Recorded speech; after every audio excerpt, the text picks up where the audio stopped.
Thank you Arun sir. सर्वप्रथम सबैजनालाई यति अमूल्य समय तपाईँले निकालेर यहाँ आइदिनु भयो त्यसको लागि धेरै धेरै धन्यवाद।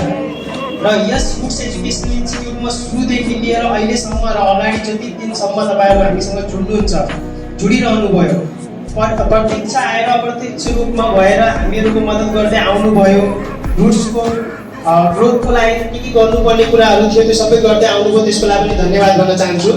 र आगामी दिन पनि हामी अगाडि बढ्दै जाउँ, हामीबाट पनि गल्ती होला, त्रुटि होला, त्यो सबै कुरालाई मध्यनजर राख्दै हामीलाई बुझाउँदै अगाडि बढाउनमा मद्दत गर्नुहुन्छ भन्ने अपेक्षा राखेको छु। र यसका साथसाथै हामीले एउटा सानो कार्यक्रम गरेको, आउने दिनमा यो झन् अझै भव्य र सभ्य तरिकाले गर्न सकौँ भन्ने तपाईँहरूको साथ होस् भन्ने म आशा राखेको छु। र अब यो पछि हामीले एउटा सानो आफ्नो 1 वर्षको एनिभर्सरीलाई सेलिब्रेट गर्नलाई हामी सानो केक मगाएको छौँ। त्यसलाई काट्ने हो, तपाईँहरूसँग खुसी बाँड्ने हो, साटासाट खुसी हुन्छ हाम्रो।